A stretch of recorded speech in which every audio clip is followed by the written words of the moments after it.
الحمد لله وكفى والصلاة والسلام على الحبيب المصطفى وعلى آله وصحبه أهل الصدق والوفاء. اللهم صل على سيدنا محمد وعلى آله وصحبه أجمعين. أما بعد. Bersyukur kita kepada Allah Subhanahu wa taala dengan ucapan alhamdulillahirabbil alamin. Salawat dan salam semoga selalu tercurahkan kepada junjungan alam yakni Nabi Muhammad sallallahu alaihi wasallam. Allahumma salli ala sayyidina Muhammad wa ala alihi wa sahbihi wasallim. Yang kami hormati Bapak RT, Bapak RW, para pengurus masjid, pegawai syarak yang bertiga, imam, khatib dan bilal, seterusnya para jamaah sekalian, bapak-bapak dan ibu-ibu serta adik-adik yang dirahmati Allah Subhanahu wa taala. Alhamdulillah pada malam hari ini kita masih berada di bulan Ramadan, masuk ke pertengahan, yakni malam ke-15 Ramadan. Yang mana bulan Ramadan ini adalah bulan yang dimuliakan Allah.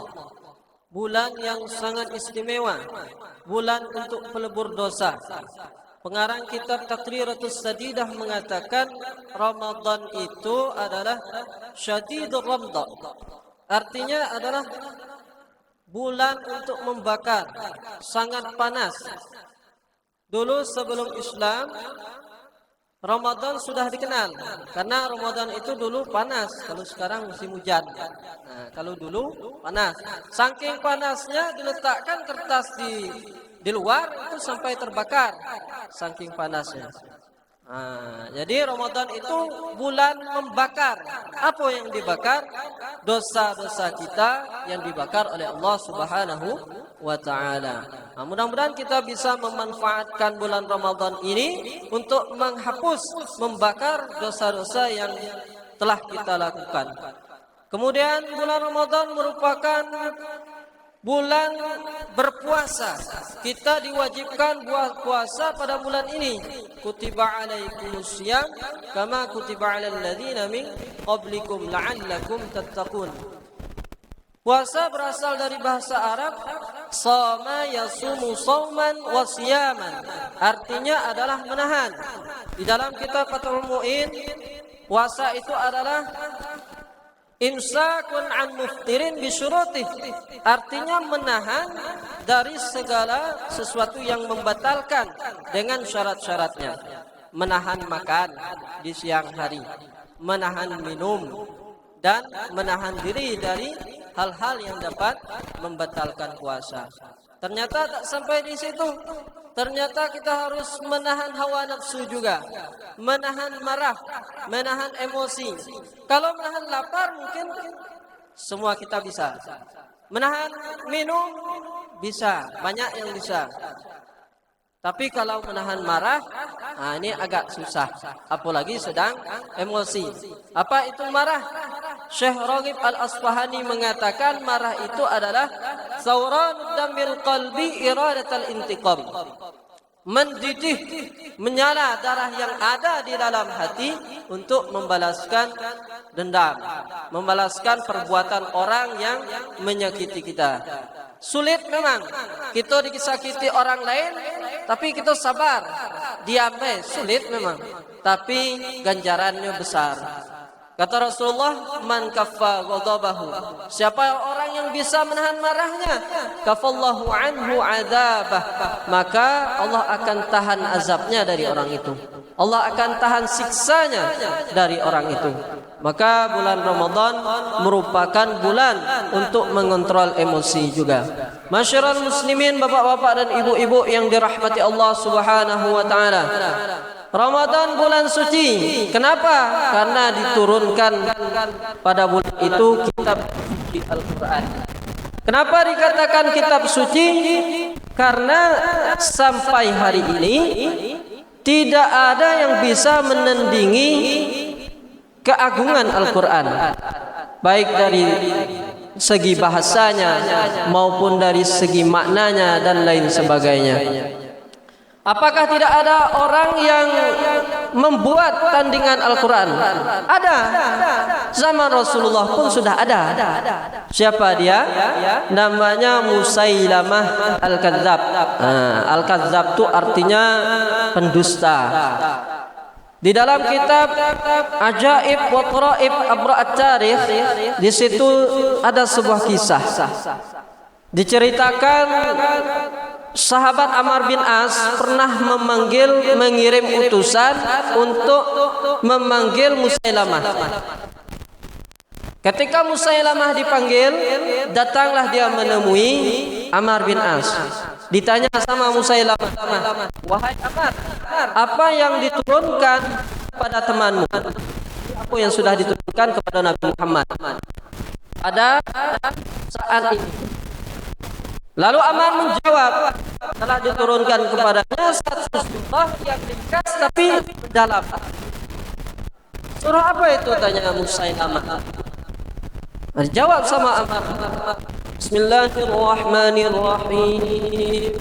Wal 'ashr innal insana lafi khusr إلا الذين آمنوا وعملوا الصالحات وتواصوا بالحق وتواصوا بالصبر والعصر demi masa innal insana lafi khusr, sesungguhnya manusia yaitu sungguh berada di dalam kerugian, illal ladzina amanu, kecuali orang-orang yang beriman, wa amilus salihat, dan beramal saleh, wa tawasau bil haq, dan saling menasihati di dalam kebaikan, wa tawasau bis sabr, dan saling menasihati di dalam kesabaran.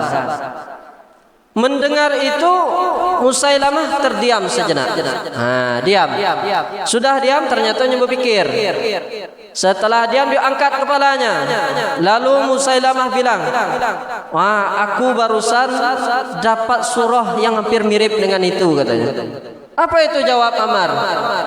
Kata Musailamah, ya wabar, anta irat wasadar, wasairuka naqar. Ya wabar, wahai bulu,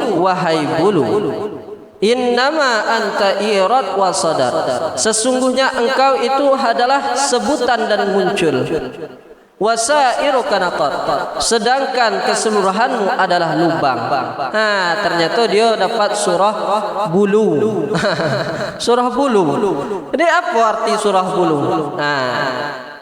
Dari lapasnya sudah mirip dengan syair, agak-agak mirip, indah, tapi ternyata tidak ada isinya. Apa surah bulu? Tak dikata orang tahu.